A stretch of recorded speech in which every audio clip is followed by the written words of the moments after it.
selalu berusaha menyimpan sesuatu yang bisa membawa manfaat, baik untuk dirinya, untuk anak cucunya, maupun untuk keluarganya, untuk masa kini dan masa depannya. Kadang simpanan itu berbentuk uang, kadang berupa tanah, lain saat berbentuk pabrik, dan lain sebagainya. Sementara masa depan yang paling pasti adalah akhirat. Jika untuk masa depan dunia kita rela memeras keringat, membanting tulang, pergi pagi dan pulang petang, menyimpan uang, menyimpan tanah, menyimpan pabrik, pernahkah kita merenung jika satu saat kiamat datang, kita dibangkitkan dari kubur masing-masing, berdiri di padang mahsyar untuk mempertanggungjawabkan seluruh kegiatan hidup kita di dunia ini, lalu kita akan menuju ke alam akhirat. Sudahkah kita mempunyai simpanan untuk akhirat kita? Pada pertemuan kali ini saya ingin menyampaikan sebuah hadis di mana Rasulullah sallallahu alaihi wasallam bersabda, arba'un min kanzil jannah. Simpanan sorga ada 4 macam. Yang pertama, ikhfa'us sadaqah, menyembunyikan sedekah.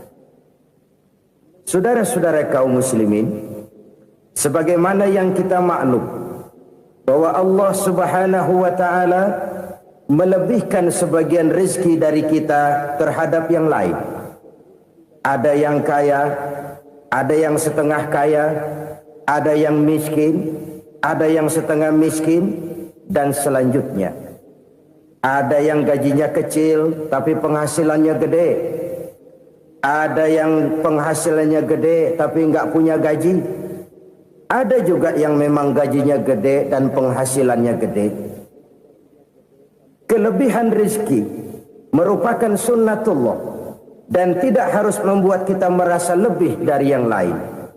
Bahkan sebaliknya, kelebihan itu harus membuat kita ringan tangan untuk menolong mereka yang memang memerlukan pertolongan. Kalau saudara diberikan ilmu, maka pertanyaan akhirat cuma satu: ilmumu kau amalkan untuk apa? Kalau saudara diberikan umur yang panjang, pengadilan akhirat juga bertanya satu: umurmu kau habiskan di mana? Tapi kalau saudara diberikan harta, pengadilan akhirat akan bertanya 2: hartamu kau dapat dari mana? Kau belanjakan kemana? Dari mananya ditanya dan kemananya juga ditanya. Oleh karena kita akan dimintakan pertanggungan jawab, maka amanah yang bernama harta ini harus kita gunakan dengan sebaik-baiknya. Ada penggunaan yang merupakan kewajiban, itu zakat namanya. Ada penggunaan yang sewaktu-waktu, itu infak namanya. Ada yang lebih sewaktu-waktu lagi, dan itu sedekah namanya. Zakat dia terikat oleh haul dan nisab, oleh putaran batas waktu dan ukuran dari harta itu sendiri. Sedangkan infak terikat oleh situasi dan kondisi perekonomian seseorang. Sedangkan sedekah tidak terikat dengan apapun. Dalam kondisi seperti apapun kita bisa melakukan sedekah dengan yang terkecil sekalipun. Sampai-sampai Rasulullah sallallahu alaihi wasallam mengajarkan, la tahqiranna minal ma'rufi syai'an walau an talqa akhaka biwajhin talik. Atau ada hadis, tabassumuka fi wajhi akhika laka shadaqah. Senyumanmu kepada temanmu adalah sedekah. Jadi untuk melakukan sedekah tidak harus dalam berbentuk uang. Dengan ilmu kita bisa sedekah. Dengan tenaga kita bisa bersedekah, dengan pikiran kita bisa bersedekah, bahkan senyum kepada teman itu pun sedekah. Jadi kalau sedekah dengan uang memang belum punya uang, nyengir aja banyakin. Itu asal pada tempatnya, jangan lalu ketemu tiang listrik cengengesan. Tentu tidak pada tempatnya dan tidak wajar. Nah, sedekah yang paling dicintai Allah adalah sedekah yang disembunyikan. Artinya, jauh dari sifat riya. Kan kadang-kadang ada orang sedekah itu disebutkan namanya, apa tidak bagus? Kalau memang niatnya ikhlas, ya bagus-bagus saja untuk memberikan sugesti kepada yang lain. Di Fulan bin Fulan nyumbang sekian, diumumkan. Boleh kalau niatnya untuk memberikan rangsangan kepada yang lain supaya dia menyumbang lebih besar dari orang tadi. Tapi kalau itu mendatangkan riya, maka sedekah yang paling dicintai Allah adalah sedekah yang disembunyikan. Tangan kiri saja tidak tahu apa yang diberikan oleh tangan kanan. Sedekah yang dilakukan dengan ikhlas akan merupakan perbendaharaan surga, tersembunyi dari pandangan orang lain, tidak seorang pun tahu. Karena memang sikap yang baik adalah melupakan kebaikan dan mengingat kesalahan. Itu salah satu ciri orang bahagia. Orang yang selalu mengingat kesalahannya dan berusaha melupakan segala kebaikannya. Kalau dia akan ada kebaikan, dia tidak bisa ikut, dia merasa rugi karena dia merasa belum pernah berbuat baik. Tapi kalau akan melakukan kesalahan baru, dia ingat kesalahan yang sudah-sudah, sehingga terhalang baginya untuk melakukan satu kesalahan baru. Demikianlah saudara-saudara, bahwa Allah melebihkan rizki sebagian kita dari yang lain agar terjadi tolong-menolong dalam kehidupan ini. Jadi kesenjangan yang nature, kesenjangan yang alami, itu sunnatullah. Ada yang kaya, ada yang miskin, ada yang kelas menengah. Nah, kenapa lalu sekarang kita berusaha mengentaskan kemiskinan? Oleh karena adanya kesenjangan struktural. Kalau yang kaya bisa semakin kaya, kenapa yang miskin tidak bisa naik jadi ikut sedikit kaya? Sebab pada dasarnya Islam adalah agama yang sejak turunnya sudah berupaya memerangi kemiskinan. Bahkan dikatakan kemiskinan itu mendekatkan kepada kekufuran. Orang kalau miskin udah dekat banget sama kafir. Gampang menjadi kafir. Berapa banyak saudara-saudara kita yang oleh karena soal perut, oleh karena soal materi, terpaksa meninggalkan dan menanggalkan akidahnya. Menjual petunjuk yang diberikan Allah dengan kesenangan dunia yang cuma sebentar ini. Na'udzubillah, thumma na'udzubillah. Jadi makin kita sembunyikan satu sedekah, semakin banyak perbendaharaan kita di surga. Sedekah yang paling dicintai Allah adalah sedekah yang disembunyikan. Malahan ada seorang sufi, dia punya kebiasaan kalau pergi sholat Jumat dia bawa uang, itu uang dia taruh di bawah tikar masjid. Dia niat sedekah kepada siapa saja yang nemuin itu duit. Maksudnya apa? Supaya yang nemuin nggak tahu siapa yang punya duit. Demikian dia saking ingin menyembunyikan sedekahnya. Karena sifat riya itu bisa memakan amal kita sendiri. Riya itu termasuk menyebut-nyebut kebaikan kita.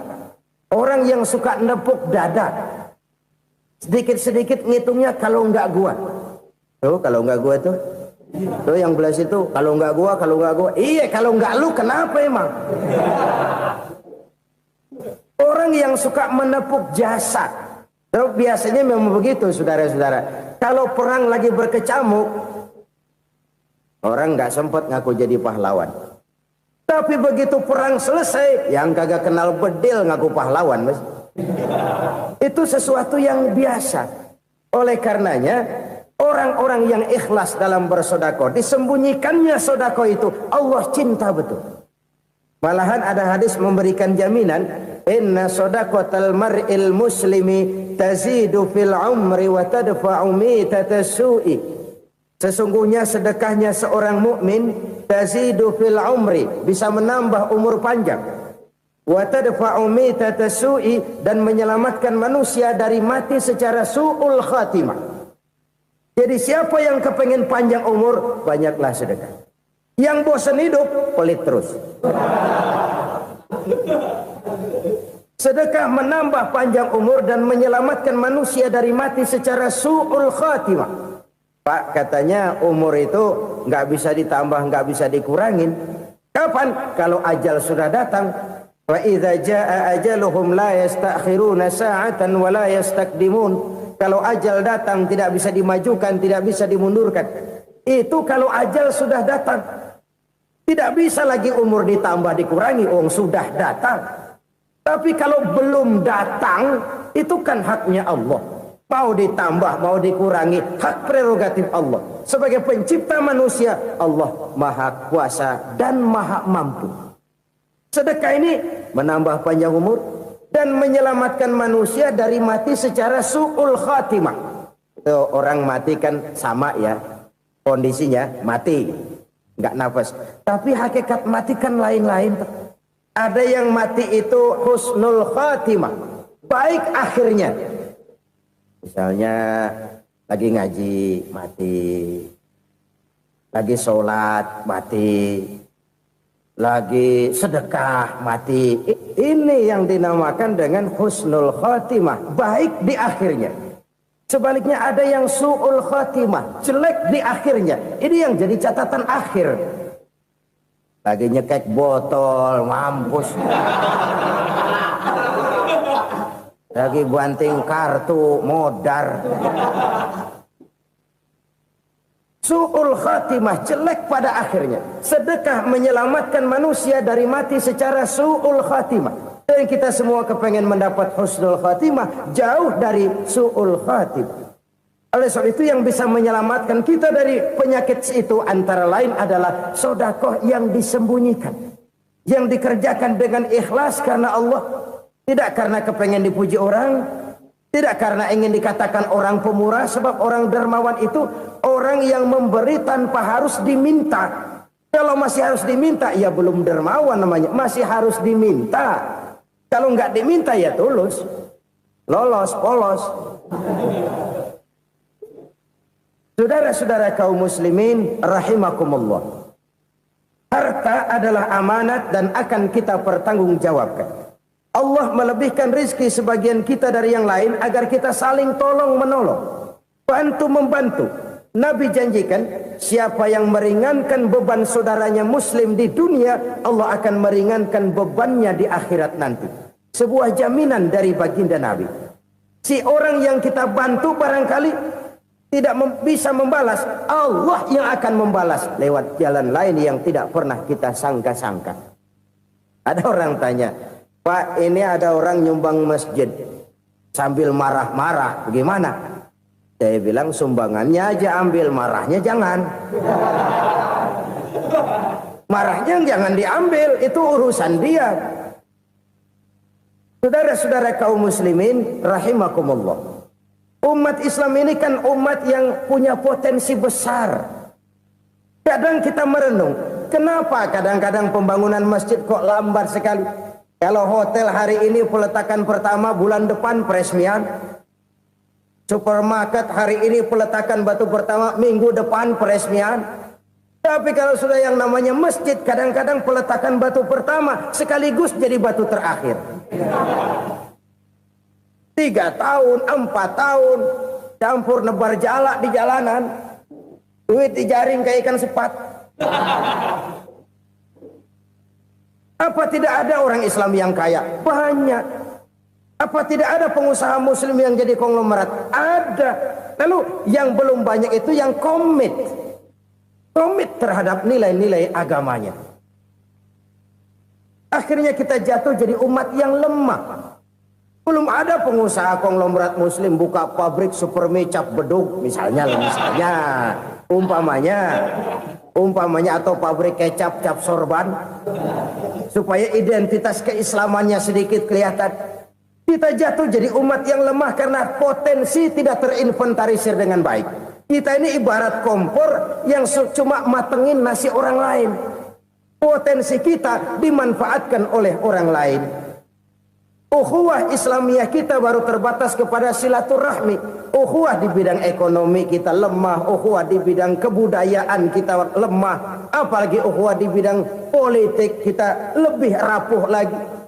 Padahal ukhuwah itu adalah totalitas kehidupan manusia, menyangkut ipolek sosbud, memerlukan nilai-nilai ukhuwah. Jadi oleh karena itu mari kita menyadari di dalam harta kita, walaupun kita yang cari, pergi pagi, pulang sore, peras keringat, banting tulang, di sana ada harta anak yatim. Di sana ada hak masjid. Di sana ada hak pesantren, di sana ada hak jihad. Berbahagialah seseorang apabila dia oleh Allah dijadikan keran. Keran itu menyimpan air, tapi tidak untuk dirinya, tapi disalurkannya kepada mereka yang memang memerlukannya. Saudara-saudara kaum muslimin rahimakumullah, ini yang pertama. Jadi perbendaharaan surga adalah menyembunyikan sedekah. Orang lain nggak tahu, kita pun nggak pernah ngitung-ngitung. Kita anggap lewat begitu saja, padahal itu deposit akhirat. Satu. Yang kedua, perbendaharaan surga itu apa? Wa kitmanul musibah, menyembunyikan kesulitan. Kadang orang takut menghadapi kesulitan, tapi makin kita merenung, hidup ini kan sebenarnya urusan. Takut sama urusan, ya jangan hidup. Tandanya orang hidup itu kalau punya urusan. Urusan melupakan problem. Problem sering menimbulkan kesulitan. Kesulitan bukan untuk ditakuti, tapi untuk diatasi dan dicarikan jalan keluarnya. Siapa sih orangnya yang nggak pernah sulit-sulit? Makin tinggi status sosialnya, makin gede urusannya. Makin tinggi kualitas imannya, makin berat tingkat kesulitannya. Cuma memang yang namanya enak itu seperti pelangi. Biang lala itu nggak pernah di atas kepala kita, di atas kepala orang melulu. Lo sih enak lo, kata kita. Dia juga bilang yang enak kan lo. Pelangi itu nggak pernah di atas kepala kita. Kata tukang beca, aduh enak ya naik Mercy. Kata tukang beca, apa yang di dalam mobil Mercy? Aduh enak bener tukang beca, di jok ngeringkuk ngorok pulas bener. Saya kamar pakai AC sejuk, tempat tidur sutra empuk, alga spring bed, kulak kulik nggak bisa pulas kalau belum minum Valium, belum tidur. Enak bener tukang beca, di jok ngorok nggak tahu wetan kulon. Si tukang beca bilang yang di Mercy enak, yang di Mercy bilang tukang beca enak. Inilah enak, nggak pernah di atas kepala kita, di atas kepala orang lain melulu enak itu. Nah, saudara-saudara, yang merupakan perbendaharaan surga itu orang yang bisa menyembunyikan kesulitan, baik pribadi ataupun rumah tangga. Nih terutama rumah tangga yang jadi soalnya. Kadang-kadang kita ini kalau senang, sebaliknya kalau senang kita diam, kalem aja, cuek.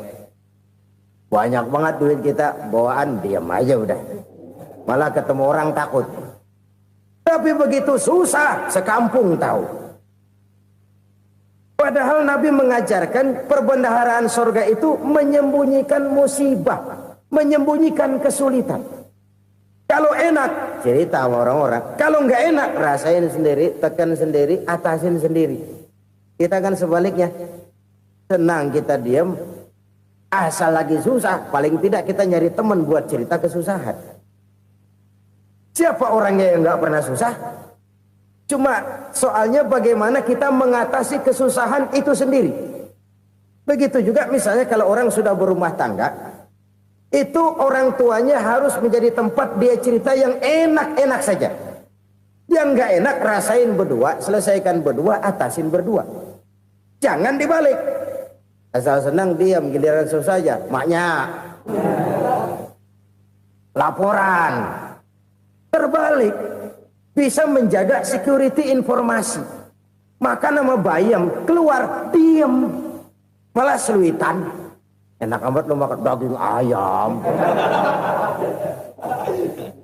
Security informasi. Saudara-saudara kaum muslimin rahimakumullah, ujian yang terberat itu yang pernah diberikan kepada para nabi, para rasul, para aulia, para ulama. Makin tinggi keimanan, makin berat bentuk kesulitan. Ayo saya kemukakan satu contoh saja. Ada seorang nabi yang kaya, nabi kaya, namanya Nabi Ayub. Iblis kalau orang begini kan keki, ibadahnya rajin, kaya. Yang kayak begini susah digodain. Kalau ibadahnya rajin, miskin, kali bisa disogok.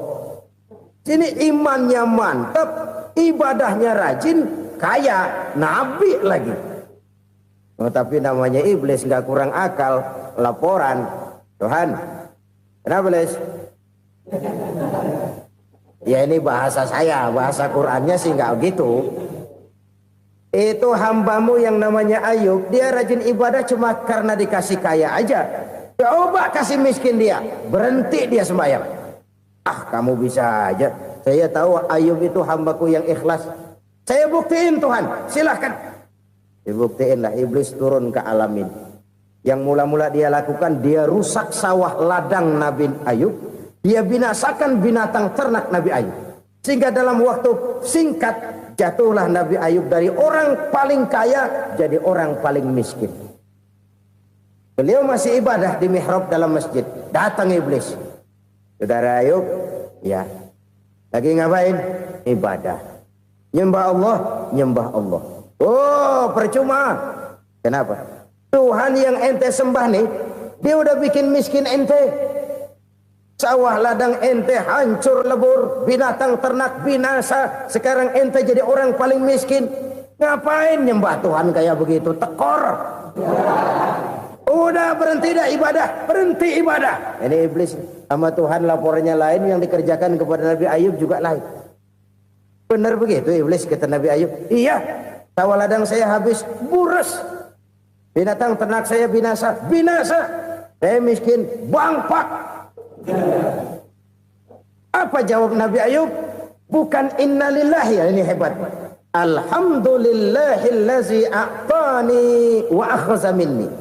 Segala puji bagi Allah yang telah memberikan harta kepada saya dan sekarang mengambilnya lagi. Alhamdulillah. Allah yang ngasih, Allah yang ambil. Itu mah urusan Allah. Iblis cuman ibadah jalan terus, sujud lagi Nabi Ayub. Iblis seleher gondok banget. Dasar Nabi nggak mempan dia apa-apain. Miskin malah alhamdulillah. Allah yang ngasih, Allah yang ambil.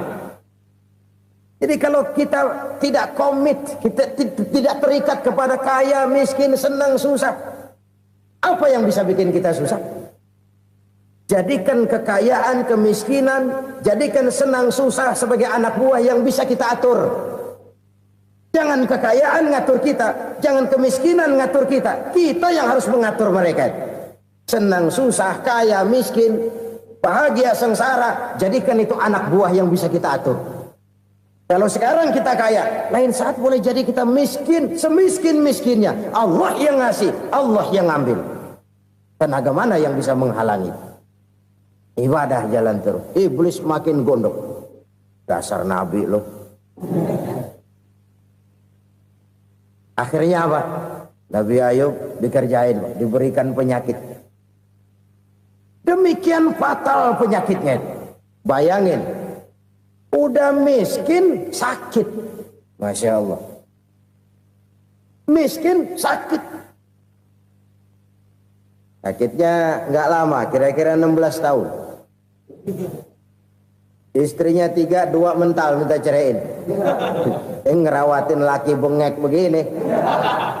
Senang belum tentu, susah udah pasti nih. Cerai aja, cerai dah. Cerai. Tinggal satu Siti Rahmah yang setia menemani beliau. Sesetia-setianya hati perempuan. Satu saat Siti Rahmah bilang, "Bang, iya, abang kan Nabi, Bang. Lalu, namanya Nabi kan doanya jarang meleset, Bang. Maksud kamu minta kenapa sih sama Tuhan biar abang sembuh baik dah, Bang?" Siti Rahmah, iya. Saya sakit berapa tahun sih dah? 16 tahun, Bang. Sebelum ini saya sehat berapa tahun? Ya kira-kira 60 tahun, Bang. Nah, coba ente banding-bandingin, Rahmah. Saya dikasih sehat 60 tahun. Dikasih sakit 16 tahun. Sudah nggak sabar. Mau doa kepada Allah minta sembuh. Saya malu. Malu kepada Allah. Diuji dengan yang luar biasa seperti ini, tidak mengganggu stabilitas kehambaannya. Dia tetap menghamba kepada Allah Subhanahu wa ta'ala. Saudara-saudara kaum muslimin rahimakumullah. Kunci menghadapi kesulitan itu apa? Allah jelaskan dalam satu ayat, wa basyiris sabirin alladzina iza asabathum musibah qalu inna lillahi wa inna ilaihi raji'un. Gembirakan orang-orang yang sabar. Siapa mereka itu? yang apabila mendapat musibah mereka kembali kepada keyakinan dasar segalanya dari Allah dan segalanya akan kembali kepada Allah. Ini konsepsi dasar dari sikap muslim dalam menghadapi berbagai kesulitan. Segalanya dari Allah, segalanya akan kembali kepada Allah. Kalau ini sudah kondisi dasarnya, maka kita akan lapang menghadapi kenyataan bagaimanapun pahitnya. Apakah itu namanya miskin, apakah itu namanya sakit, bahkan maut sekalipun. Maut sekalipun. Segalanya dari Allah, segalanya akan kembali kepada Allah. Ini sikap hidup, bukan sekedar ucapan. Kita kadang-kadang menjadikannya sebagai ucapan. Mulutnya sehingga berhenti, innalillahi wa inna ilaihi rajiun, tapi nangisnya terus gerung-gerungan. Bukan itu, ini kesadaran moral. Kalau segalanya dari Allah, segalanya kembali kepada Allah, kan sebenarnya cuma nunggu giliran. Hari ini saya nyembayangin dia, entah hari apa saya disembayangin orang. Hari ini saya antar dia ke kubur, entah hari apa orang nganterin saya ke kubur. Hari ini saya tahlilkan dia, entah nanti kapan orang tahlilkan saya. Segalanya dari Allah, segalanya akan kembali juga kepada Allah. Oleh sebab itu saudara-saudara, kesulitan bukan untuk ditakuti. Kesulitan justru untuk diatasi, dicarikan jalan keluarnya. Dan tidak ada orang yang tidak pernah mendapat kesulitan. Tidak ada. Semakin tinggi status sosial, semakin tinggi kualitas keimanan, semakin besar juga tingkat kesulitan. Hanya saja bagaimana cara kita mengatasinya. Dan Al-Quran menyatakan, inna ma'al usri yusra. Di balik kesulitan itu pasti ada kemudahan. Roda itu berputar. Karena itu Rasulullah sallallahu alaihi wasallam mengingatkan kepada kita, ta'arraf ilallahi fir raha ya'rifka fis syiddah. Ingatlah kepada Allah di waktu kamu senang, supaya Allah ingat kepada kamu di waktu kamu susah. Kalau waktu senang kita ingat kepada Allah, kita susah, Allah tidak akan meninggalkan kita. Tapi kalau waktu senang kita jauh dari Allah, sujud tidak sempat, dengan masjid jauh, ketika senang kita lupakan Allah. Nanti begitu kita susah, Allah lupakan kita. Dan itu menyakitkan. Oleh karena itu orang-orang tua kita dulu bilang, kalau lagi sehat ingat-ingat lu bakal sakit nanti. Kalau lagi kaya ingat-ingat satu saat kita bakal jatuh miskin. Bahkan kalau lagi muda ingat-ingat kita bakal tua. Dan yang terpenting kalau lagi hidup ingat-ingat kita bakal mati. Saudara-saudara kaum muslimin rahimakumullah. Jadi yang kedua yang merupakan perbendaharaan surga, menyembunyikan musibah. Saudara-saudara kaum muslimin rahimakumullah. Hal ketiga yang merupakan perbendaharaan surga adalah wasilaturrahmi. Orang yang suka bersilaturahmi. Sebagaimana yang kita maklum bahwa manusia adalah makhluk yang disebut zon politika. Makhluk sosial yang tidak mungkin hidup sendiri-sendiri. Betapa dan siapapun kita memerlukan orang lain. Bodoh betul manusia kalau tinggal di tengah masyarakat tapi tidak mau bermasyarakat. Merasa hebat sendiri, pintar sendiri, gagah sendiri, kaya sendiri. Mungkin kalau mati juga ngubur sendiri. Jangankan kita di sini, di sorga saja Nabi Adam waktu sendirian bengong melulu, ngondar mandir. Allah tegur dam sepi dam. Ya ini kalau bahasa saya. Iya Tuhan sepi ini nggak ada coret-coretan pisan ini. Diciptakan Siti Hawa baru anteng Nabi Adam. Itu di sorga. Cobalah. Umpamanya saudara tinggal di Jakarta nih. Kayak bener. Apaan aja di Jakarta punya saudara dah. Jembatan Semanggi ambil. Monas, Buntel bawa pulang. Hotel-hotel ambil semua. Cuman tinggal di Jakarta sendirian, apa enaknya? Betapa dan siapapun kita perlu orang lain. Tidak ada seorang pun yang bisa memenuhi kebutuhan hidupnya secara sendiri-sendiri. Nah, Islam telah menyelamatkan manusia dari ras diskriminasi. Mengikat manusia dengan persaudaraan yang berlandaskan kepada akidah. Karena itu dianjurkan bersilaturahmi. Bahkan Nabi menyatakan, man arada ayyubsata lahu fi rizqihi wa yunsa'a fi atharihi falyasil rahimah. Siapa yang kepengen diluaskan rezekinya dan dipanjangkan usianya, banyaklah ia bersilaturahmi. Siapa yang kepengen dimudahkan rezekinya, hendaknya ia banyak bersilaturahmi. Kalau banyak teman, kesulitan kan paling tidak ada tempat cerita. Udah susah, sendirian kita pikirin diri, nggak ada tempat tukar pikiran. Cepet banget sama bengek. Dilawan sendiri. Nah, secara makro kita bisa berkata, tidak mungkin ada kemenangan kalau tidak ada kekuatan. Tidak ada kekuatan kalau tidak ada kesatuan dan persatuan. Tidak mungkin ada kesatuan dan persatuan tanpa semangat silaturahmi. Kalau umat Islam mau menang, dia harus kuat. Kalau umat Islam mau kuat, dia harus bersatu. Kalau umat Islam mau bersatu, dia harus membudayakan silaturahmi ini. Bahkan sampai-sampai kata Nabi, kalau bisa cari nilai tambah. Apa? Silman qata'ak. Bersilaturahmilah kau kepada orang yang marah denganmu. Masya Allah, indahnya ajaran agama kita. Orang yang marah pun kepada kita, kata Nabi, kalau bisa bersilaturahmilah kepadanya, kepada orang yang marah itu. Di situ nilai tambah. Cuman jujur nih hadis, ngucapinnya gampang, ngamalinnya yang berat banget. Orang marah sama kita, kita disuruh silaturahmi, ada apa malu? Lu marah, ada gua marahan lagi. Tunggu pikirin. Saudara-saudara kaum muslimin rahimakumullah. Tapi ini yang diajarkan, bahkan ini yang dicontohkan oleh baginda Rasul. Bagaimana begitu mudah, misalnya satu saat Abu Jahal ini ngatur strategi bagaimana bikin Muhammad celaka. Dia gali lubang di depan tempat tidurnya. Dia tutupin daun korma. Terus dia panggil seseorang, ke sini. Kasih tahu Muhammad, pamannya sakit keras, minta ditengokin. Berangkat orang ini ke sana. Muhammad, labbaik. Pamanmu sakit keras, dia minta ditengokin. Baik, saya akan datang menjenguk beliau. Berangkatlah Nabi ke rumah Abu Jahal tanpa prasangka apapun. Abu Jahal udah pasang stil, selimut 3 rangkap setengah dipakai, persis kayak orang meriang. Tapi sembari ngintip dari balik selimut. Begitu Muhammad buka pintu, nah masuk perangkap nih. Muhammad jalan menuju tempat pembaringan. Makin lama makin dekat, makin lama makin dekat, makin dekat ke lubang yang dipasang oleh Abu Jahal itu. Dalam hati Abu Jahal, terus dah jatuh, mampus dah lo ini. Mampus lo hari ini nih.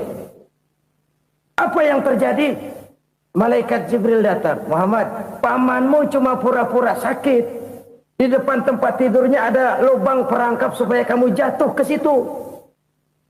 Sudah, kamu pulang. Balik kanan Nabi. Sudah hampir jatuh ke lubang, balik kanan, pulang. Bayangin kecewanya Abu Jahal. Muhammad dikit lagi, Muhammad dikit lagi. Enggak paman, saya pulang aja. Emosi bangun dari tempat tidur, enggak sadar kalau lagi pura-pura sakit. Lompat ngejar Nabi, dia lupa dengan lubang yang dia gali. Serak, nyemplung sendiri ke dalam lubang.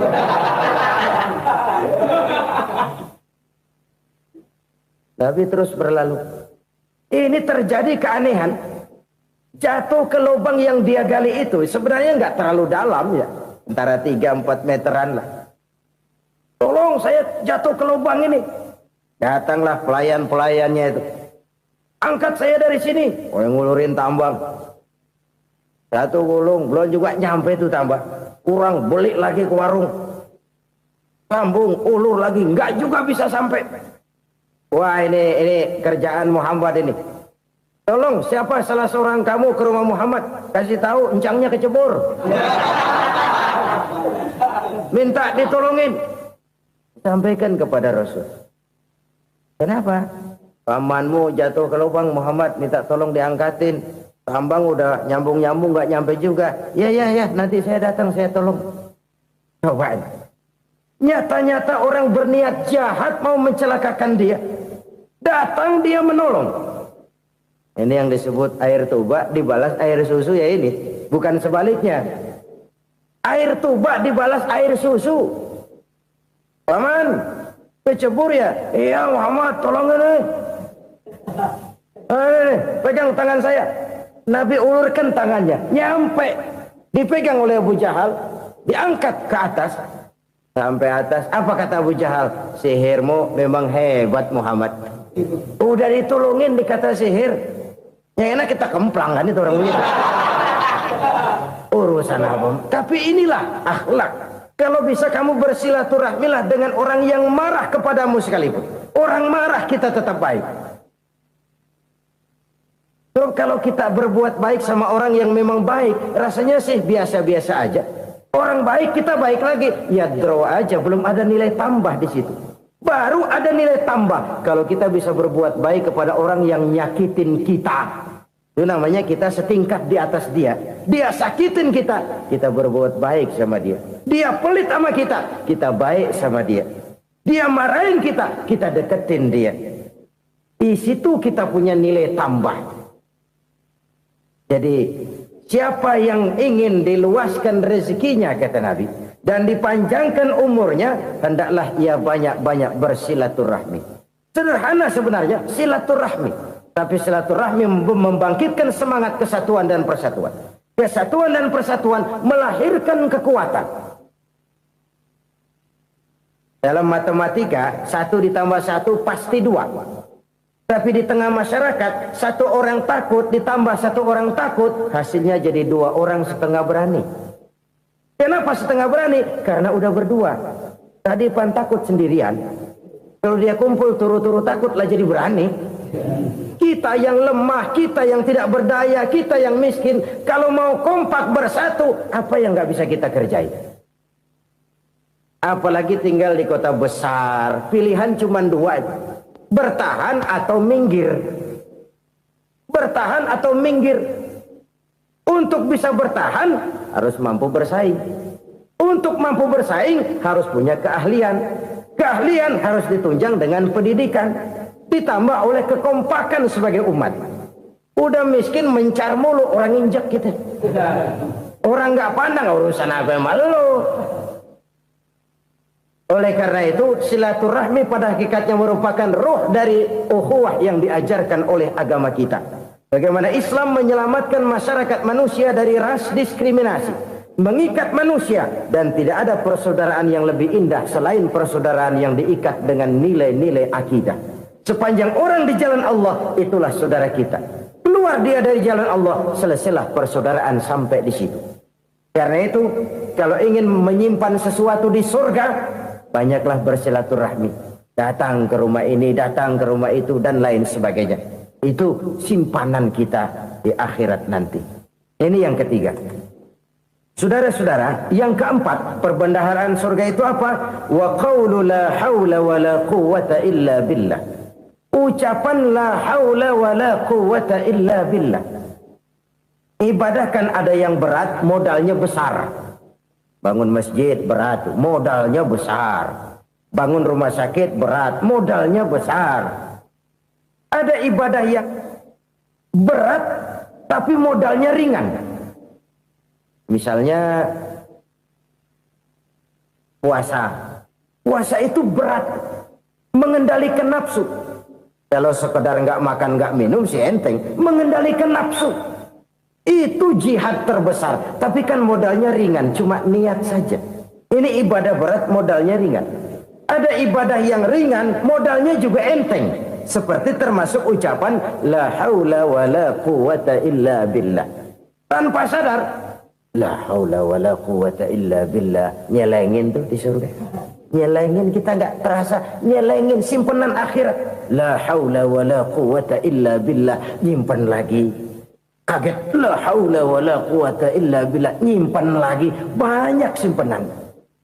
Walaupun sebenarnya yang dimaksud di sini adalah kesadaran batin bahwa tidak ada daya dan kekuatan kecuali Allah. Itu intinya. Kita memulai pekerjaan disunahkan baca bismillah, kan begitu. Apa itu? Kesadaran moral bahwa ini saya bisa kerjakan. Saya kerjakan ini dengan menyebut nama Allah. Kenapa? Kalau Allah tidak memberikan daya dan kekuatan, mana mampu saya kerjakan ini. Maka saya kerjakan ini dengan menyebut nama Allah. Bismillah. Kesadaran moral. Manusia hanya wajib berusaha, tapi nggak pernah wajib berhasil. Banyak hal-hal yang kalau kita renungkan secara rasio nggak mungkin, tapi jadi kenyataan. La haula wa la quwata illa billah. Tidak ada daya dan kekuatan kecuali bagi Allah semata-mata. Kesadaran moral akan kelemahan dan keterbatasan makhluk bernama manusia. Kadang kita kagum dengan otak, tapi kita sering lupa sama yang bikin otak. Padahal bagaimanapun hebatnya otak, yang bikin otak pasti lebih hebat dari otak. Nggak percaya, silahkan otak-otakan. Inilah kecenderungan. Kita kagum dengan pesawat-pesawat mutakhir, bukan main besi gede banget terbang itu.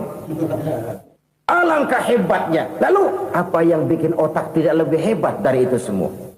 Kita puji laut. Apa yang bikin laut tidak lebih hebat dari laut itu? La haula wa la quwata illa billah. Tidak ada daya dan kekuatan kecuali Allah. Apa yang bisa kita lakukan kalau tidak karena daya dan kemampuan yang diberikan oleh Allah kepada kita?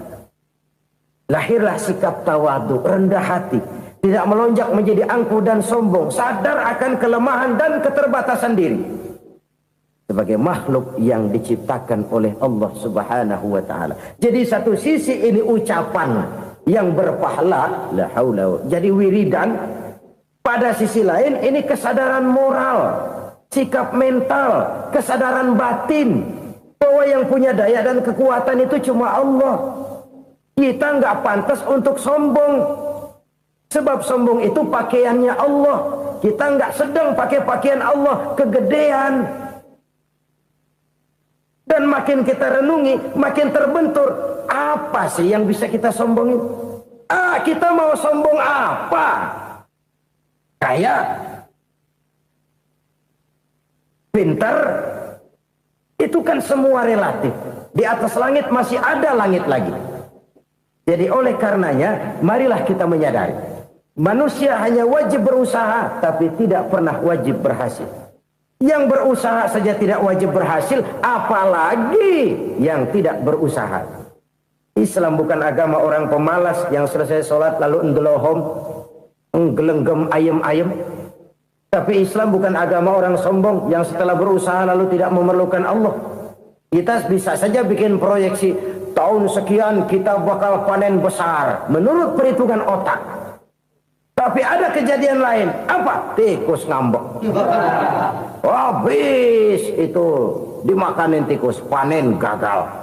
Proyeksi rasional gagal oleh tikus-tikus yang ngambek itu. Bisa saja terjadi. Tahun depan kita panen besar, urung. Kenapa? Musim panas panjang. Dan sekarang ini koran-koran bikin berita musim mengalami penyelewengan. Bukan cuma manusia yang nyeleweng sekarang. Musim pakai nyeleweng. Mestinya kan musim hujan udah selesai. Masih hujan-hujan juga. Musim. Nah sekarang kita boleh bikin proyeksi. Kita bakal panen besar. Tahu-tahu musim panas panjang. Sawah retak, air kering. Cari teknokrat yang paling botak. Suruh pendekin tuh musim panas. La haula wa la quwata illa billah. Inilah kesadaran moral. Saudara, saya teringat satu saat ada seorang konglomerat. Umurnya ya kira-kira 70-an. Satu saat dia ditanya oleh wartawan, "Pak, umur Bapak berapa sih?" "Ya paling 10 tahun." 10 tahun? 10 tahun? Anak Bapak berapa orang? Satu saja? Satu. Harta Bapak berapa? Ya paling-paling bangsa 7 juta kali. 7 juta? Iya. Pak, kenapa Bapak bohongi saya? Bapak punya buku biografi. Koran-koran, majalah-majalah banyak memuat cerita riwayat hidup Bapak. Saya tahu umur Bapak 70. Kenapa bilang cuma 7 tahun? Saya tahu anak Bapak 8. Kenapa cuma bilang 1? Saya tahu harta bapak miliaran, mungkin triliunan, pabrik di mana-mana, bank di mana-mana. Kenapa bilang uang bapak cuma 7 juta? Nah, kata si konglomerat tadi, kamu benar nak, kamu benar. Umur saya kalau jumlahnya memang 70 nak. Cuman ingat-ingat saya, baru 7 tahun terakhir ini saya sujud. Baru 7 tahun terakhir ini saya berusaha dekat dengan Allah. Saya laksanakan perintahnya, saya jauhi larangannya. 7 tahun inilah rasanya yang ada nilainya di hadapan Allah. Yang 63 tahun matong, kelabu, kelem umur gue. Habis untuk maksiat, untuk munkarat. Maka ketika ditanya tadi, umur saya 7 tahun itu. Oh begitu Pak. Oh iya. Lalu anak Pak. Anak bapak kan 8. Kenapa bilang cuma 1? Nah, kalau jumlah hitungannya memang anak saya 8. Tapi dari 8 orang ini rasanya cuma 1 nih. Yang bakal jadi buah hati, belahan jantung. Pelanjut cerita, penerus sejarah. Bakal jadi anak soleh yang akan mendoakan saya. Cuma 1 rasanya anak saya ini yang bakal jadi buah hati saya. Besar-besaran saya. Yang akan mendoakan di kubur saya. Yang akan mendoakan di akhirat saya. Yang 7 orang mana, Masya Allah, yang atu tenggeng, yang atu nyekek botol lolo, yang atu nggak karu-karuan. Makanya saya bilang 1 anak saya yang akan bisa mendoakan saya. Oh begitu Pak. Iya. Nah harta Pak, harta Bapak kan triliunan, pabrik Bapak di mana-mana, uang Bapak hampir di tiap bank-bank besar. Kenapa bilang cuma 7 juta? Betul kau nak. Harta saya kalau jumlahnya memang miliaran, triliunan mungkin. Tapi yang saya ingat baru 7 juta tuh yang saya belanjakan di jalan Allah. Saya nyumbang masjid, saya santuni yatim piatu, saya bantu pembangunan pesantren, saya bantu pembangunan rumah sakit Islam. Itu yang akan saya bawa pulang ke akhirat, yang 7 juta itu. Yang triliunan itu nanti akan diperebutkan oleh anak-anak saya sebagai waris saya. Jadi harta saya 7 juta itu yang bakal nemenin saya di akhirat. Yang akan saya bawa pulang jadi teman saya. Saudara-saudara kaum muslimin, jangan-jangan orang tua itu adalah kita-kita ini. Jangan-jangan kita-kita ini adalah orang tua itu. Jangan-jangan itu potret dari diri kita masing-masing.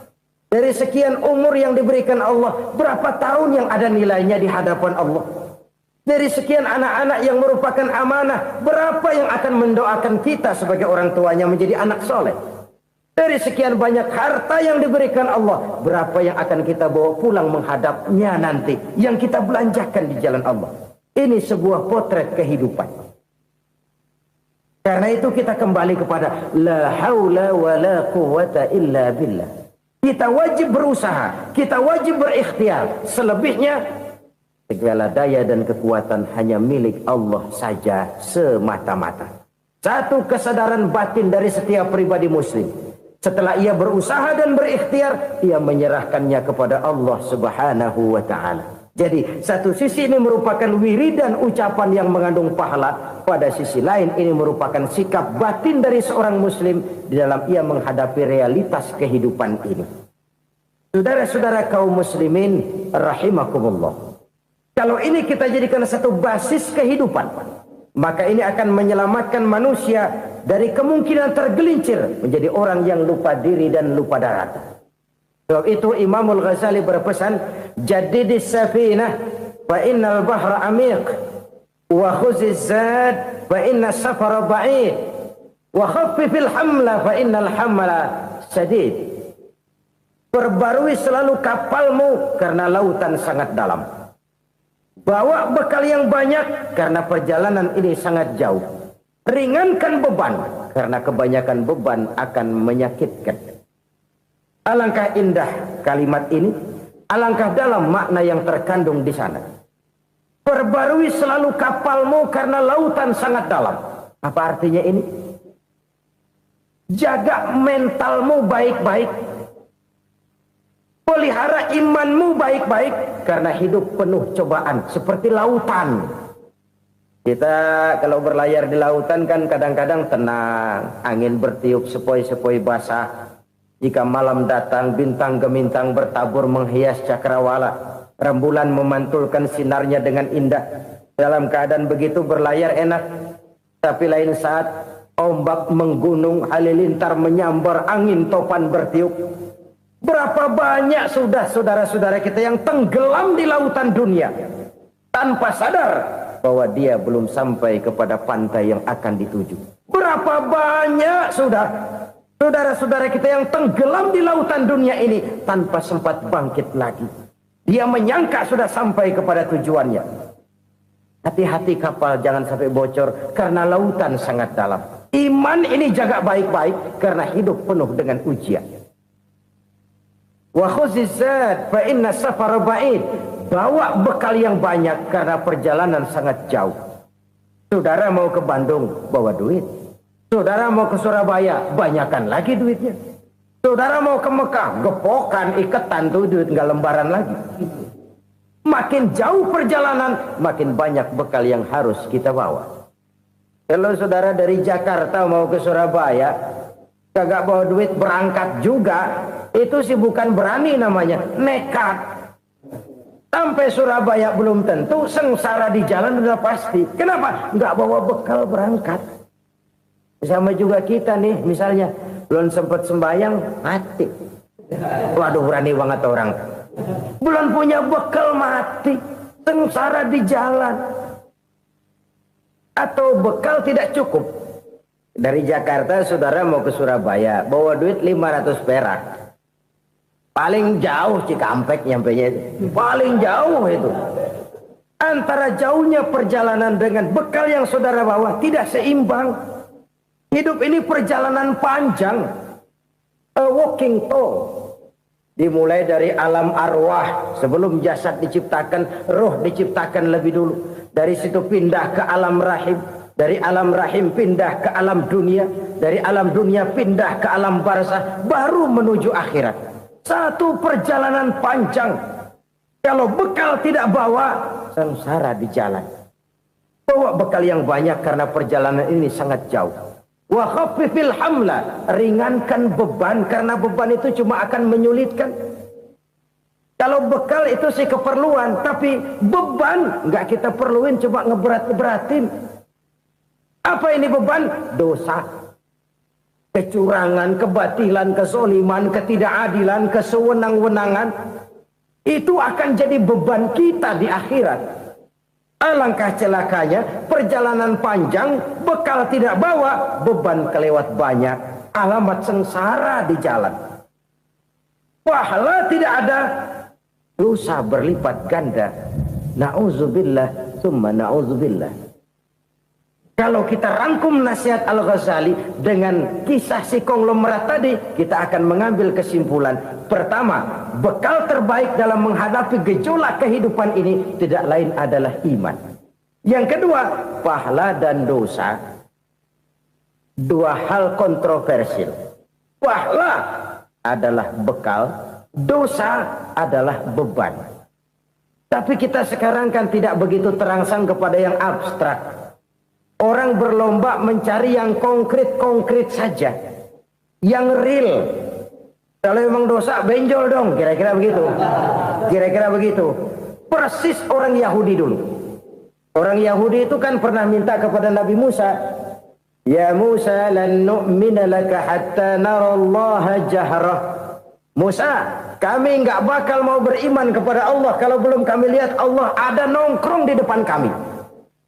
Kalau memang Tuhan ada, taruh dong di depan kami. Mau yang konkret-konkret saja. Kalau memang dosa, benjol dong. Kalau memang pahala, berasa dong. Orang terangsang kepada yang real, yang konkret-konkret saja. Karena itu, untuk mengejar dosa, orang mau bayar. Tapi untuk mengejar pahala, walaupun tidak bayar, orang segan. Ini yang dikatakan oleh Nabi, kamu mengharapkan ke surga, tapi kamu berat melaksanakan sesuatu yang bisa membawa kamu ke surga. Kamu ingin jauh dari neraka, tapi tiap saat kamu lakukan perbuatan-perbuatan yang justru menjerumuskan kamu ke neraka. Idda'aitum an-najata minan nar wa ramaitum fiha anfusakum. Kamu ingin selamat dari neraka, tapi kamu lemparkan diri kamu ke neraka. Kamu ingin masuk surga, tapi berat sekali kamu melakukan perbuatan-perbuatan yang bisa menyampaikan kamu di surga. Saudara-saudara kaum muslimin rahimakumullah. Jadi hal keempat yang merupakan perbendaharaan surga adalah la haula wa la quwwata illa billah. Satu sisi ini merupakan ucapan yang memperberat timbangan akhirat. Pada sisi lain ini merupakan sikap hidup seorang muslim. Kesadaran batin yang sangat dalam bahwa tidak ada daya dan kekuatan kecuali Allah. Dan itu kita simbolkan pada saat memulai pekerjaan dengan bismillah, dengan menyebut nama Allah. Satu kesadaran moral, saya hanya bisa melakukan ini karena diberikan daya dan kekuatan oleh Allah. Lahirlah sikap tawadu, rendah hati, tidak melonjak menjadi angkuh dan sombong. Saudara-saudara, sampai sini dulu jumpa kita kali ini. Semoga 4 perbendaharaan surga ini dapat kita lakukan, yang kelak akan merupakan bekal kita di kemudian hari nanti. Amin ya rabbal alamin. Bapak-bapak, ibu-ibu, saudara-saudara kaum muslimin rahimakumullah. Di dalam kehidupan kita sebagai seorang muslim, minimal 5 kali dalam sehari semalam kita mendengar seruan untuk mendirikan solat yang disebut azan. Ada kalimat menarik di dalam kalimat azan itu, yakni seruan hayya 'alal falah, marilah menuju kepada keberuntungan, marilah meraih kemenangan. Seruan ini adalah kecenderungan dari setiap manusia, apapun warna kulitnya. Artinya, setiap orang dalam hidup selalu ingin meraih dan mencari kemenangan. Kemenangan akan melahirkan kepuasan batin, dan kepuasan batin memberikan kebahagiaan. Sedangkan kekalahan melahirkan penderitaan batin, dan penderitaan batin menjerumuskan seseorang di dalam berbagai bentuk kerugian. Jikalau inilah seruan azan, maka masalahnya ialah apa yang menyebabkan kita meraih kemenangan. Al-Quranul Karim memberikan tuntunan dan ajaran kepada kita bahwa orang-orang yang memperoleh kemenangan itu tidak lain adalah orang-orang yang bertakwa. Hanyalah mereka yang bertakwa kepada Allah Subhanahu wa ta'ala pada akhirnya akan tampil sebagai pemenang. Lalu siapa orang yang bertakwa itu? Dijelaskan dalam awal-awal Al-Baqarah, orang yang bertakwa yang akan meraih kemenangan. Pertama, allazina yu'minuna bil ghaib, yaitu orang-orang yang beriman kepada yang gaib. Percaya bahwa ada alam yang gaib, alam yang abstrak, alam yang tidak bisa dijangkau oleh salah satu daripada panca indera kita. Mereka percaya dan beriman kepada adanya malaikat, beriman kepada adanya iblis dan jin, beriman kepada adanya alam kubur, beriman kepada adanya alam mahsyar, beriman kepada adanya alam akhirat, beriman kepada adanya surga dan neraka. Beriman bukan cuma sekedar beriman dalam ucapan bibir saja, tetapi beriman yang nilai iman itu mampu mewarnai gerak dan gaya hidupnya. Iman yang meresap sampai ke tulang sumsum, kemudian memberikan dampak positif di dalam kehidupan manusia. Alam, kita tahu, adalah sesuatu yang selain Allah, dan Allah bukanlah alam. Apapun namanya selain daripada Allah, itu adalah alam. Alam pada hakikatnya terbagi menjadi 2. Ada alam syahadah, alam nyata, alam konkret, alam yang bisa dijangkau oleh salah satu indera kita. Kemudian ada alam ghaib, alam yang tidak bisa dijangkau oleh panca indera kita, alam metafisika, alam abstrak, alam yang wajib kita imani keberadaannya. Kita percaya bahwa malaikat itu ada, Kita percaya kepada jin, bahwa jin itu ada. Kita percaya kepada adanya iblis dan setan. Bukan percaya kepada iblis dan setannya, percaya bahwa iblis dan setan itu ada. Itu termasuk salah satu daripada sifat orang yang bertakwa kepada Allah. Saudara-saudara kaum muslimin rahimakumullah, kecenderungan pembangunan yang lebih bersifat materialistis biasanya menggeser aspek kehidupan rohani. Orang berpikir empiri, dan dalam pola pikir yang demikian maka alam gaib tidak lagi mendapat perhatian. Aspek kehidupan yang bersifat rohaniah malah mulai ditinggalkan. Akibatnya terjadilah kepincangan di dalam kehidupan kita. Pernah ada satu pengalaman pribadi dalam perjalanan kembali ke tanah air. Dalam pesawat di sebelah kanan saya duduklah seorang Jerman namanya Heiner Simonsen.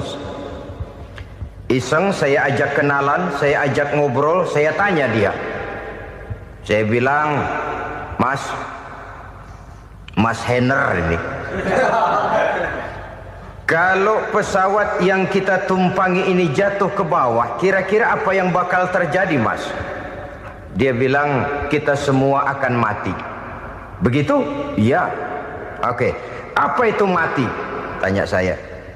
Dia bilang, untuk tahu apa itu mati, kita harus tahu lebih dahulu apa itu hidup. Saya pikir nih bule bisa ngomong juga.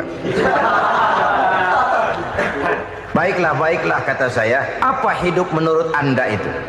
Oh, hidup itu dia bilang, kalau seluruh anggota badan kita bekerja secara normal, paru-paru memompa darah secara normal, jantung berdetak secara normal, sel-sel tubuh bekerja secara fit, dan organisme tubuh hanya mau bekerja secara normal, dia bilang, kalau kita memberi makan yang cukup, menu yang teratur, dan gizi yang lengkap. Saya bilang, kesimpulannya apa, Ner? Dia jawab, hidup adalah dari tangan ke mulut. Life is from the hand to the mouth, kata dia. Hidup adalah dari tangan ke mulut. Jadi masalah hidup tidak lebih daripada masalah isi perut. Orang pergi pagi, pulang sore, peras keringat, banting tulang, perut yang dibelain. Saya bilang, you are wrong. Sampean salah, Ner. Kamu orang Islam bukan? Bukan. Pantas. Kenapa saya salah? Dia bilang, ya jelas salah. Salahnya di mana? Kamu ini manusia. Kalau hidup cuma dari tangan ke mulut, saya bilang, kambing di kampung saya juga begitu pikirannya, Ner. Itu kambing di kampung saya, asal perutnya kenyang, sudah hidup dia. Perkara besok bagaimana, lusa prospeknya macam mana, bulan depan ada apa, kambing nggak pernah mikir. Di kampung saya kambing juga pikirannya begitu. Kamu Kristen ya? Tadinya. Loh kok tadinya, lalu apa sekarang kamu ini? Dia bilang, sekarang saya netral. Saya tidak beragama, tapi saya percaya kepada Tuhan sebagai pencipta alam. Saya ingat benar dia bilang, I haven't any religious, but I believe to God as the creator of the world. Kenapa bisa netral begitu, Ner? Habis saya bingung katanya. Islam bilang Islam baik, Kristen bilang Kristen baik, Hindu Buddha bilang Hindu Buddha baik, semua agama baik. Saya netral sekalian, nggak beragama. Yang penting saya percaya kepada Tuhan. Saya bilang, Ner, kamu ini kayak orang mau beli celana. Lalu bingung. Yang satu bilang Levi's bagus, yang satu bilang Blue Jean hebat, yang satu bilang Wool England hebat. Celana ini hebat, celana itu bagus, celana ini hebat. Semua celana bagus, kamu bingung. Akhirnya netral, tidak pakai celana. Itu juga salah. Saya pikir-pikir, kemudian saya melihat bahwa dua pola berpikir Heiner ini nampaknya sudah mulai menggejala di lingkungan masyarakat bangsa kita. Disadari atau tidak, secara jujur kita harus berkata, dua pola pemikiran Heiner ini mulai berkembang di tengah masyarakat bangsa kita. Pertama, pola pikir materialisme. Hidup adalah dari tangan ke mulut. Masalah hidup tidak lebih masalah isi perut. Itu yang perlu dibela, dan disitulah arti kehidupan. Pergi pagi, pulang sore, peras keringat, banting tulang untuk mempertahankan perut. Kalau sudah kemari cara orang berpikir, maka buat apa percaya kepada yang gaib? Untuk apa sholat? Untuk apa puasa? Untuk apa zakat? Untuk apa menghadiri majelis taklim? Tanpa kepercayaan kepada yang gaib, hidup berjalan menurut alur empiris dan materialis. Kalau sudah ke sana cara orang berpikir, biasanya orang lalu cenderung menghalalkan segala cara. Hanyalah orang yang percaya bahwa akhirat ada. Hanyalah orang yang percaya bahwa alam kubur itu ada. Hanyalah orang yang percaya bahwa malaikat itu ada, hidupnya akan lebih terarah dan terkendali. Karena kepercayaan kepada yang gaib, yang merupakan fase daripada kehidupan setelah hidup yang sekarang ini, mewarnai gerak pribadi seseorang di dalam dia melakukan kegiatan hidupnya. Pola berpikir materialisme, disadari atau tidak, mulai menggejala di lingkungan masyarakat bangsa kita.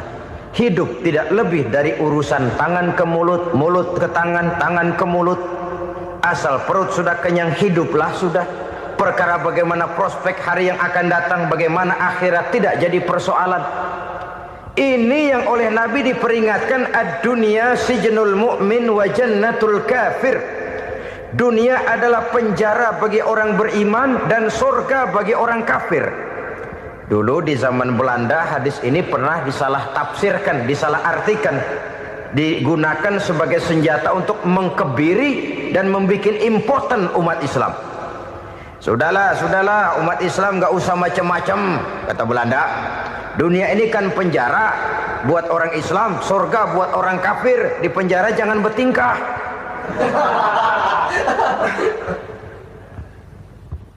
Pengertiannya tidak begitu.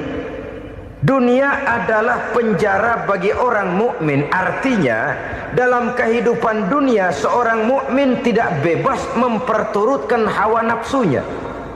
Di penjara hawa nafsunya itu. Sebaliknya, surga bagi orang-orang kafir. Buat orang kafir, surgalah dunia ini. Mereka bebas memperturutkan hawa nafsunya. Dilarang tidak terlarang, dicegah pun tidak tercegah. Mereka hidup menurut alur bisikan nafsu mereka sendiri. Kemudian bila ajal datang, maut merenggut nyawa, selesailah surganya sampai di situ. Maka bagi orang-orang yang tidak percaya kepada adanya akhirat, kepada adanya alam gaib, surganya sebatas umurnya. Sekali lagi, surganya sebatas umurnya. Bila umur selesai, ajal pun datang merenggut nyawa, selesailah sudah surganya sampai di situ. Alangkah pendeknya perjalanan orang-orang yang tidak percaya kepada alam gaib ini. Bagi kita mukmin, jikalau kita mampu memenjarakan hawa nafsu, kita bisa bahagia di dunia ini. Dan Islam memang tidak menyuruh kita sengsara di dunia. Raih dunia, kejar dunia, gapai dunia sebagai alat untuk mencapai kebahagiaan di akhirat nanti. Hidup adalah satu perjalanan panjang yang terbentang sejak kita terlahir dari alam rahim sampai kepada alam akhirat nanti. Andai kata kita gagal meraih kebahagiaan di dunia, toh kita masih punya akhirat. Tapi jangan jadi dalil yang melemahkan semangat. Biarin dah kita di dunia kebelangsak, yang penting akhirat. Akhirnya dunia benar-benar kebelangsak. Bagaimana dunia ini bisa kita raih, dan bagaimana meraih dunia untuk menunjang kepentingan akhirat nanti. Yang kedua, dari pikiran Heiner yang saya lihat menggejala di lingkungan masyarakat bangsa kita, timbulnya manusia-manusia netral. Seolah-olah Tuhan yes, agama no. Sama Tuhan percaya, agama ogah. Tuhan ngangguk, giliran agama godeng. Padahal hampir dalam setiap ayat dalam Quran, kata-kata amanu biasanya bergandeng dengan wa amilus shalihat. iman dan amal soleh. Ini sebagai isyarat Tuhan dan agama jangan pernah dipisah-pisah. Apabila kita bertuhan, maka kita harus beragama. Apabila kita beragama, maka agama itu harus bersumberkan dari Tuhan yang kita imani itu. Tidak mungkin kita pisah, Tuhan yes, agama no. Sama Tuhan percaya tapi agama bikin sendiri. Sembayangnya cukup bengong 2 jam madep ngulon.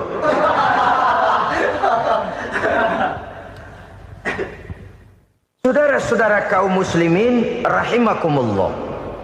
Jadi dengan demikian, agama yang kita akui merupakan unsur mutlak di dalam pembangunan sekarang ini, merupakan bagian dari kehidupan yang menuntun kita bahwa di balik alam nyata ini, di balik alam syahadah ini ada alam gaib.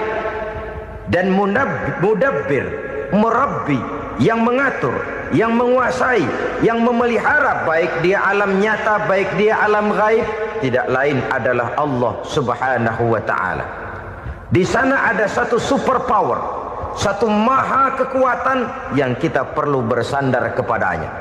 Sebagai makhluk nyata yang hidup di alam nyata, berbuatlah secara nyata sebagaimana harusnya kita berbuat. Karena Islam jelas bukan agamanya orang pemalas. Islam jelas bukan agamanya orang yang mengajarkan setelah selesai sholat boleh duduk, nggelenggem ayam-ayam, ndelohom, menghitung bintang di langit sambil menunggu keajaiban. Tidak. Islam adalah agama yang mengajarkan apabila sholat sudah selesai kamu kerjakan, bertebaranlah di permukaan bumi, cari karunia Tuhanmu. Jangan hidup berpangku tangan menunggu keajaiban. Karena hidup bukan undian. Jangan berharap untung besar tanpa mau peras keringat. Tapi di sebalik itu toh kita juga harus yakin bahwa di sisi usaha nyata yang kita lakukan ada satu super power, satu maha kekuatan gaib yang menentukan berhasil dan tidaknya usaha kita. Kepercayaan kepada hal semacam inilah yang mendorong kita untuk mempunyai sandaran vertikal, agar jikalau usaha ini berhasil kita tidak lupa diri dan lupa daratan. Jikalau usaha ini gagal kita tidak putus asa dan buruk sangka, tidak cupik pandangan dan sempit hati, tapi mampu melihat persoalan dengan kacamata putih sambil husnuzon kepada Allah Subhanahu wa ta'ala. Kita percaya malaikat itu ada. Ada yang namanya raqib dan atid, mengawasi gerak hidup kita sampai kepada gerak hati kita. Ini memberikan sugesti agar kita berhati-hati. Tidak sejengkal tanah pun kita bisa berlindung dari pengawasan raqib dan atid. Ada munkar nakir yang akan menyoal kita di alam kubur. Ada malaikat Malik, penjaga neraka. Ada malaikat Ridwan yang menjaga surga. Kita percaya kepada adanya jin, kita percaya kepada adanya setan, iblis. Percaya kepada adanya, bukan mempercayai si setan, si iblis lalu menjadikannya sebagai teman. Tidak. Percaya bahwa mereka itu ada dan merupakan makhluk Allah yang gaib, yang diciptakan Allah Azza wa Jalla. Kepercayaan kepada alam gaib memberikan motivasi terhadap gerak lahir manusia, sehingga dengan motivasi kepercayaan kepada yang gaib, gerak lahir jadi lebih terarah, jadi lebih terpelihara. Pernah seseorang bertanya, "Pak, apakah adanya akhirat bisa dibuktikan secara ilmiah?" Saya bilang tidak bisa, tidak bisa. Kenapa? Karena yang berangkat nggak pernah pulang kemari lagi. Kalau dia pulang kemari bisa kita tanya bagaimana enak di sono. Cuma secara moral saya katakan, lebih beruntung orang yang percaya kepada akhirat daripada yang tidak. Sekarang saudara percaya akhirat ada, lalu saudara baik-baik di dunia, sholat, puasa, zakat, menolong orang lain, menebarkan kebajikan. Saudara mati, andai kata akhirat tidak ada, toh dalam hidup saudara sudah berbuat baik. Paling tidak nama saudara akan dikenang sebagai orang baik. Sebaliknya, saudara percaya, kata saya, bahwa akhirat tidak ada, lalu hidup semau-maunya, tenggelam dalam maksiat dan munkarat, menentang Allah, tidak mau ruku dan sujud. Lalu saudara mati, kemudian akhirat ada, ayo mau apa? Bekal tidak punya.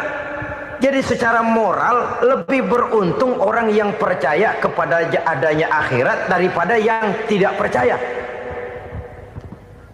Dan itu alam gaib yang tidak bisa dibuktikan secara eksat. Jangankan untuk membuktikan seperti itu, dalam kehidupan sehari-hari saja yang kita rasakan tidak selalu berbentuk toh. Angin, bagaimana sih bentuknya angin? Kita tidak tahu. Merah, buktinya kalau dikerok merah. Yang merah itu kulit, yang kulit kita bukan anginnya.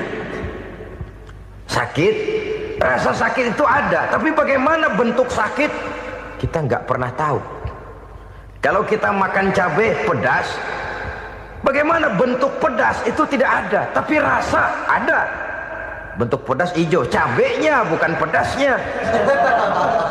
Tidak semua yang kita rasakan bisa kita gambarkan dalam bentuk yang konkret.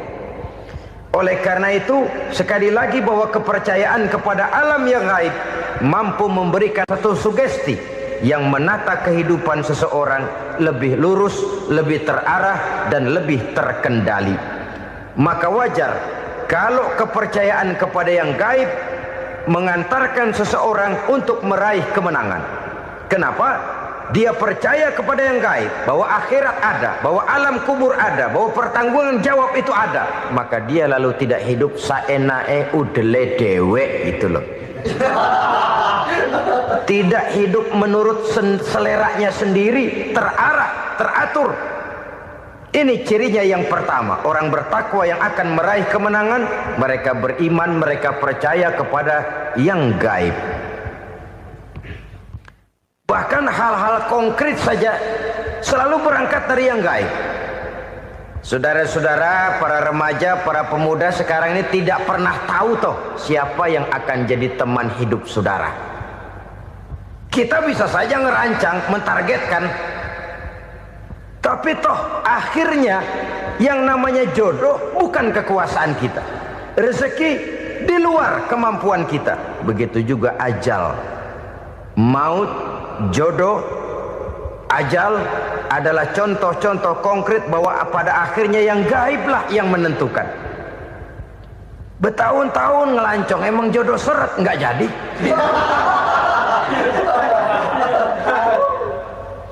Begitu kenal baru setengah malam nginep ditangkap hansip kan.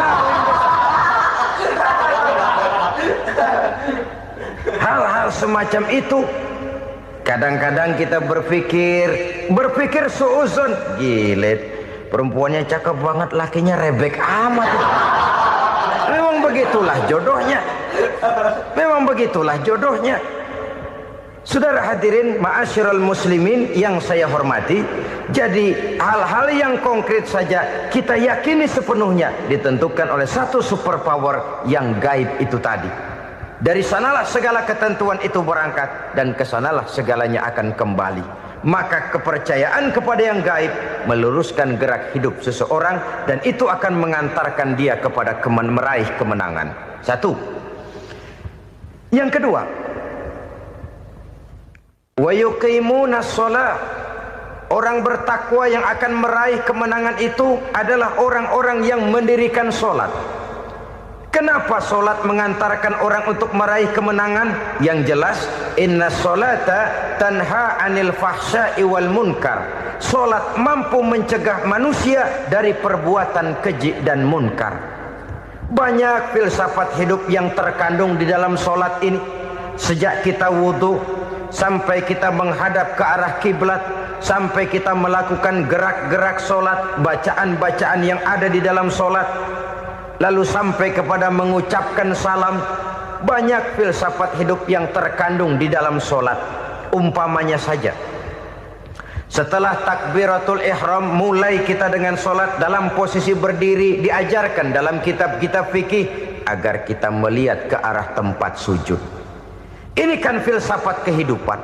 Kalau kamu sholat dalam posisi berdiri, lihat tempat sujud.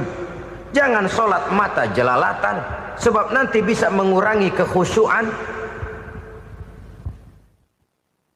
Jadi wajar kalau yang dikatakan bahwa yang paling afdol adalah shaf yang di depan. Kenapa? Secara harfiah pengertiannya akan lebih mengundang kekhusyuan. Kenapa? Kalau kita di shaf paling depan di masjid umpamanya paling banter kita lihat tembok.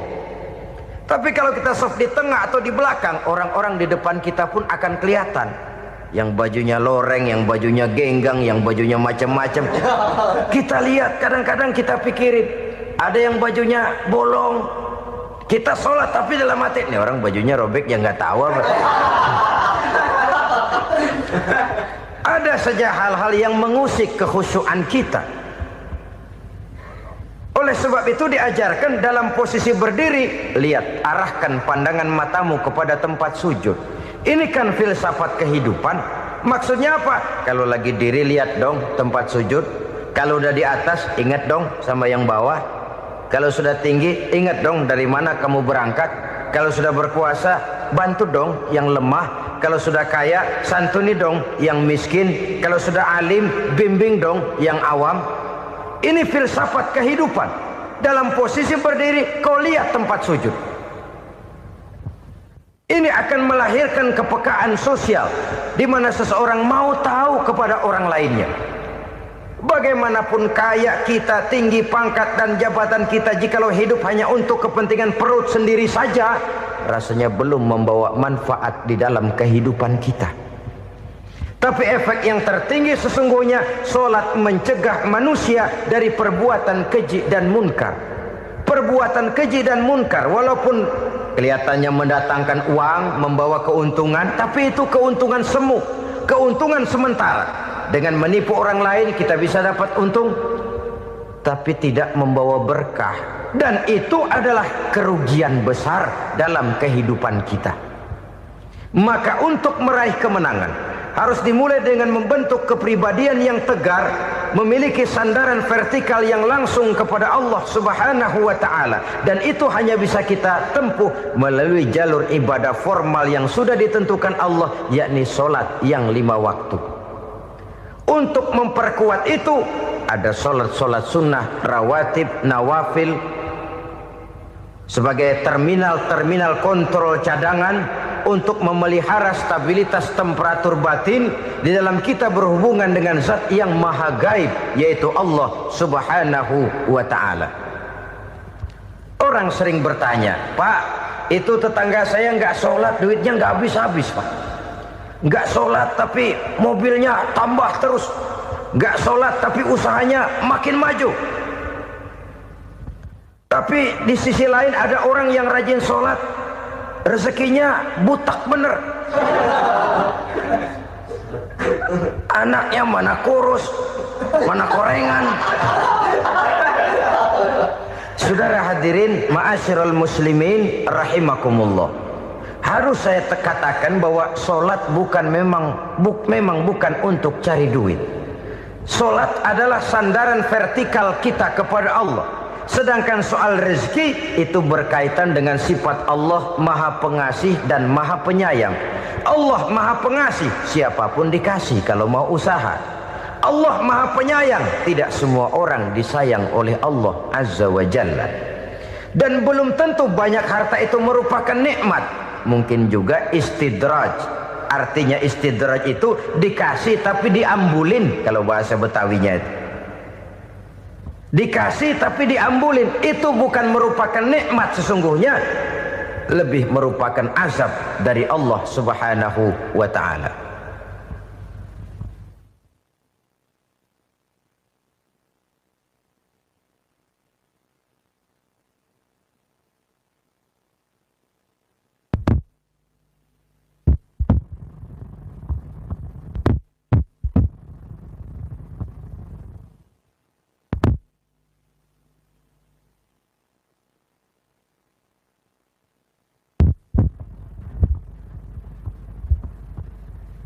Agama mempunyai sistem sholat, dan kita umat Islam telah dituntun oleh Allah Subhanahu wa ta'ala yang wajibnya 5 kali dalam sehari semalam mendirikan solat, dan itu tentu berada dalam jangkauan kemampuan manusia.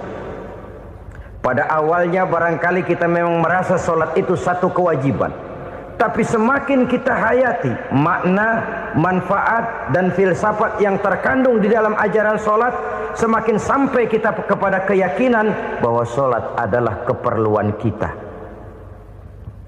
Sehingga pada waktu tertentu dinilai puncaknya, kita tidak lagi akan berkata saya wajib solat, tapi kita akan berkata saya perlu solat. Kalau kita sudah merasakan itu adalah keperluan kita, nah di sanalah kita baru akan merasakan ruginya kalau hal itu tidak kita laksanakan.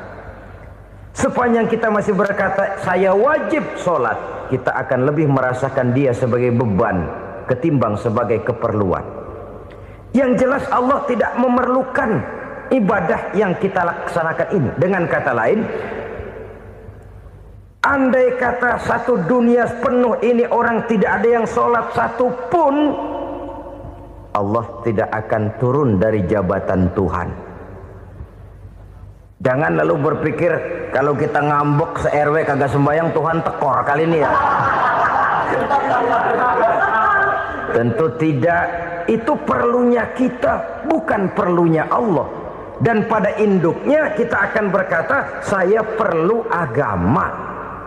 Kalau secara induk kita sudah memerlukan agama, maka konsep-konsep yang ada di dalam ajaran agama itu pun adalah juga merupakan keperluan kita. Baik dia bernama sholat, baik dia bernama puasa, baik dia bernama zakat, baik dia bernama haji, seluruhnya adalah keperluan kita. Dan sesuatu yang kita perlukan apabila tidak kita laksanakan akan melahirkan kerugian di dalam kehidupan. Jangan heran kalau kita membaca riwayat perjalanan hidup para salafus soleh, orang-orang soleh. Ada yang tahajud sampai 100 rakaat, ada yang sholat malam kakinya sampai bengkak. Kita sekalinya bengkak biri-biri.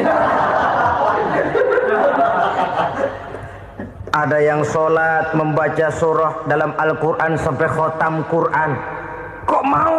Mereka sudah merasakan itu keperluan. Itu saja soalnya. Satu saat pun jikalau kita merasa bahwa itu keperluan saya, kita pun akan melaksanakan seperti itu. Keperluan saya dalam kehidupan. Inilah yang kedua. Yang ketiga, orang bertakwa yang akan meraih kemenangan itu, wa mimma razaqnahum yunfikun. Mereka membelanjakan sebagian daripada rezeki yang diberikan Allah kepada mereka. Mereka infakkan di jalan Allah. Ada satu dialog menarik. Satu hari seorang anak muda bertemu dengan seorang kakek-kakek yang sudah dikenalnya baik. Bertanyalah anak muda ini, "Kek, umur kakek berapa tahun?" 15 tahun, kata si kakek. Anak kakek berapa orang? 1. Harta kakek berapa banyak? 15 juta. Si anak muda ini bengong. Lalu protes, "Kok kakek bohongin saya?" "Kenapa?" "Saya tahu umur kakek 70 tahun. Kenapa ngaku 15? Saya tahu anak kakek 5. Kenapa bilang 1? Saya tahu kakek miliuner, miliaran uang kakek. Kenapa ngaku cuma 15 juta? Begini, kata si kakek tadi. Benar, umur saya 70 tahun. Tapi dari umur yang 70 tahun itu baru 15 tahun terakhir ini saya merasakan ibadah kepada Allah. Meninggalkan maksiat, jauh dari segala macam munkarat. Maka yang 15 tahun inilah yang benar-benar saya rasakan sebagai umur saya. Benar anak saya 5, tapi yang 4 susah diatur. Cuman 1 rasanya nih yang bakal jadi si buah hati belahan jantung pelanjut cerita penerus sejarah. Cuma 1 ini yang saya harapkan, yang akan jadi anak soleh, yang akan membuat saya menerima pensiunan pahala. Kalau yang 4 apek dah, nggak ada harapan. Yang satu nyekek botol melulu. Oh begitu. Iya. Lalu kenapa kakek bilang harta kakek cuma 15 juta padahal saya tahu kakek uangnya miliaran, depositonya banyak? Ya karena 15 juta itulah yang saya ingat yang pernah saya belanjakan di jalan Allah. Saya merasa itulah harta saya yang sebenarnya. Yang miliaran yang saya simpan di bank kelak kalau satu saat saya mati akan jadi rebutan di antara anak-anak saya. Iya kalau anak saya soleh kayak yang satu ini. Kalau yang 4 tadi udah tulen dia bakal berantem dah berebut tuh. Jadi 15 juta yang saya belanjakan di jalan Allah inilah yang saya merasakan benar-benar harta saya yang sesungguhnya. Dialog ini patut menjadi bahan renungan kita bersama. Diberikan kita umur 40, 50, 60, 70, 80. Berapa tahun dari umur yang diberikan itu yang jalan mulus, yang kita gunakan untuk melaksanakan ibadah?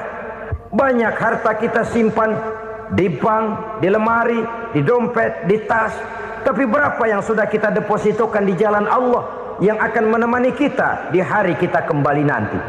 Maka orang bertakwa yang akan meraih kemenangan, wa mimma razaqnahum yunfikun, mereka membelanjakan sebagian dari rezeki yang diberikan Allah di jalan Allah Subhanahu wa ta'ala. Ma'asyiral muslimin rahimakumullah.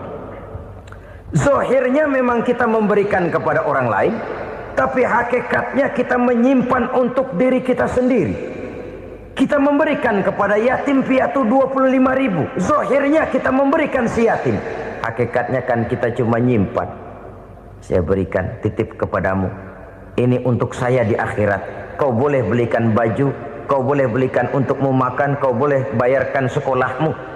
Ini untuk saya. Hakikatnya kita nyumbang masjid 1 juta, zahirnya kita berikan kepada panitia masjid, tapi hakikatnya kan cuma titip 1 juta ya untuk saya di alam kubur nanti. Silakan kau boleh belikan semen, ini uang, belikan besi, belikan pasir. Saya cuma sekedar titip untuk kepentingan saya. Hakikatnya kita cuma sekedar menitip. Sebagaimanapun pada hakikatnya, apapun yang kita miliki dalam kehidupan kan cuma sekedar hak guna pakai, bukan hak milik mutlak. Harta kita, rumah kita, kendaraan kita, kebun kita, pabrik kita, hak guna pakai saja. Hak milik mutlak cuma untuk Allah Subhanahu wa ta'ala. Saudara-saudara kaum muslimin rahimakumullah. Ini yang ketiga. Kemudian yang keempat, orang-orang bertakwa yang akan meraih kemenangan, allazina yu'minuna bima unzila ilaika. Mereka yang beriman, mereka yang percaya kepada apa yang telah diturunkan kepadamu Muhammad, ay Al-Quran, yakni Al-Quranul Karim. Setelah percaya kepada yang gaib, mendirikan solat, kemudian menginfakkan sebagian dari rezeki yang diberikan Allah, mereka juga lalu percaya kepada yang diturunkan terhadap Nabi, yaitu tidak lain Al-Quranul Karim.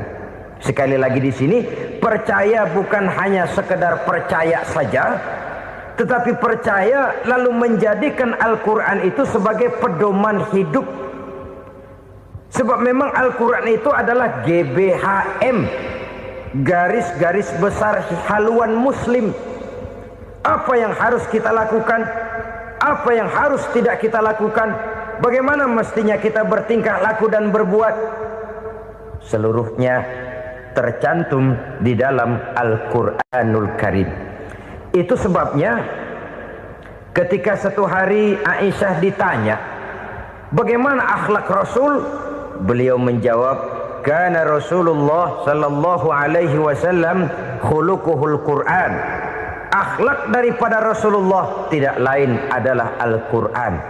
Jawaban simpel ini memberikan gambaran bahwa keseluruhan daripada konsepsi Quran sudah diterjemahkan dalam kehidupan Rasulullah sallallahu alaihi wasallam.